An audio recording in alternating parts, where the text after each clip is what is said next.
Welcome to this demonstration of Microsoft OneNote.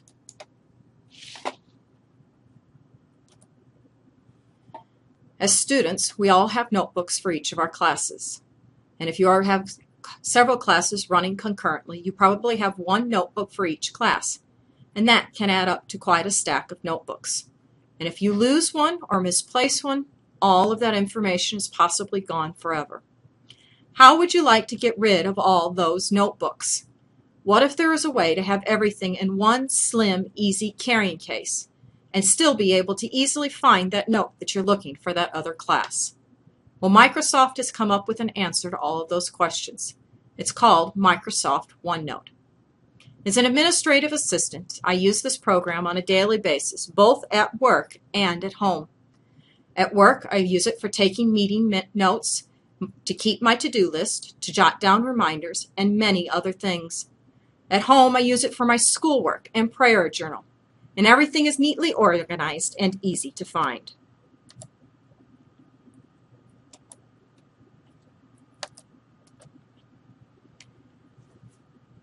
The program that Microsoft built is called OneNote, and it is the answer to the paper notebook. And it can do everything that your paper notebook did and so much more. It has the same basic layout as other Microsoft programs, with the ribbons at top, and a home ribbon, an insert ribbon, and so on. And all the shortcut keys that you use with the other Microsoft programs, they work here as well. Control-B will still bold.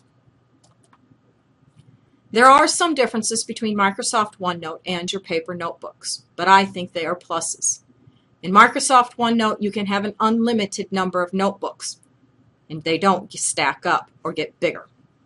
With your paper notebooks, you are limited in the number of sections. 1, 3, 5, or 10 sections. But in Microsoft OneNote, you're not limited to the sections. You can have as many sections as you need for every one of your notebooks. You also have unlimited number of pages within each of those sections. In your paper notebooks, how many of us gotten to the end of the section and still have more notes to take? But not with OneNote, just make another page. There's no need to worry about saving anything as you do in other notebooks.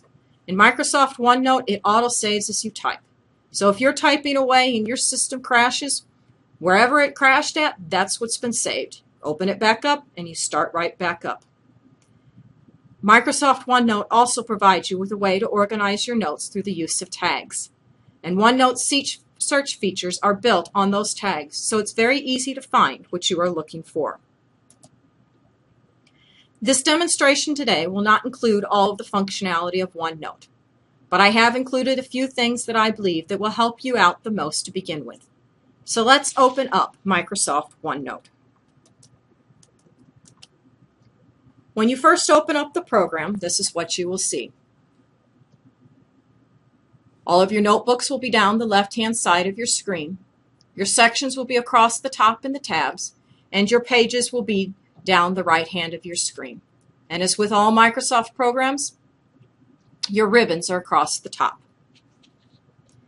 To create a new notebook, simply go to File, go to New, click on My Computer so that you can tell it where to store it, type in the name that you want for this notebook to have, and in this case, we'll just type Demonstration, and then hit the Create Notebook button. And as you can see, one section and one page have already been created. If you decide that you don't like the name of the notebook, you can simply change it by right mouse clicking on the notebook and click Rename.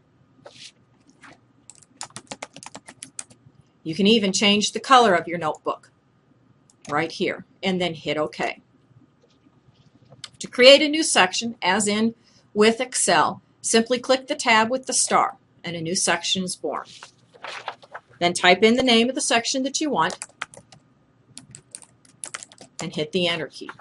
To rename the section, simply click on it, right mouse click again, and hit Rename.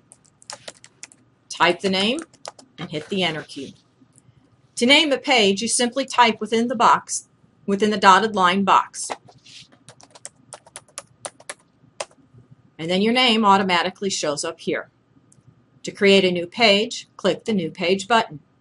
Again, type a name in the dotted line box, and you have a page. Now, as I said, Microsoft has tags, and on your home ribbon in the tags box, click the drop-down tags. And Microsoft has pre-built a number of tags for you, as you can see. You have a to-do, an important, password, even movies to see.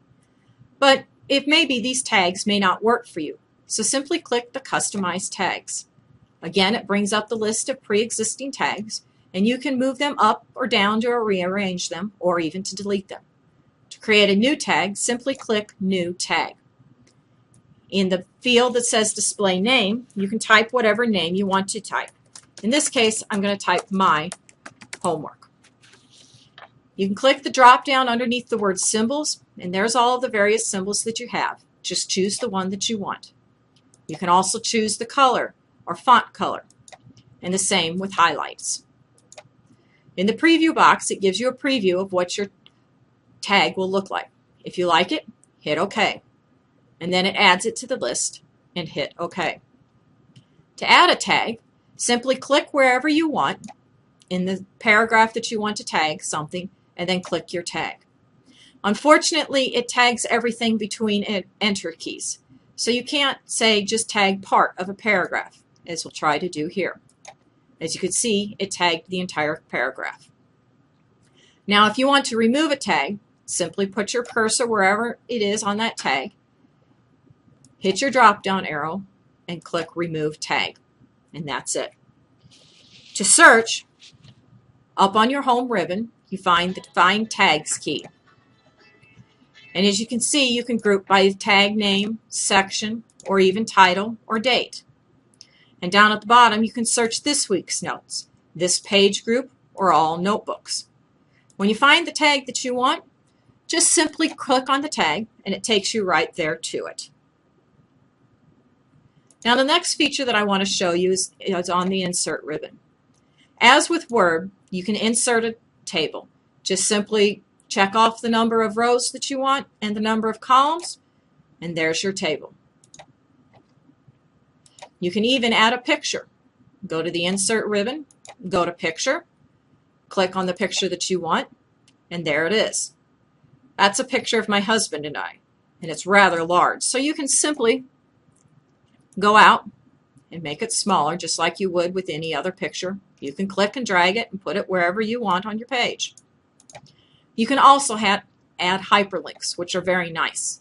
Again, on the Insert tab, hit the Links button.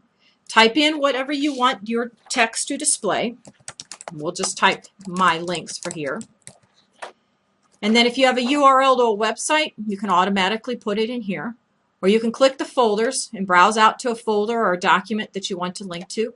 Or you can even link to anything that you already have built in one of your OneNotes. In this case here. Click on your link and it takes you right there. The last thing that I'd like to show you is the drawing tools. Go to the drawing ribbon. And as you can see here, when I click the More button, there's a whole bunch of pens and markers and highlighters. And just like with any other drawing tools, and I'm not the best drawer around, you can draw whatever you want. You also have the option of adding some basic shapes and lines, such as a circle, and you can change the color by simply clicking on here. Pick the color that you want, the size of the line that you want, and you've got it. Or you can even draw some arrows.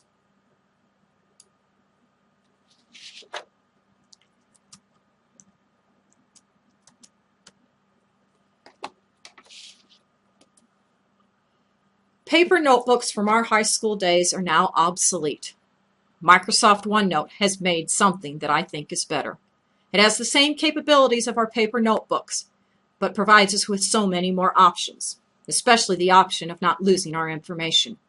And it's all housed in our slender laptop, our notebook. Which do you want to carry from class to class? Thank you.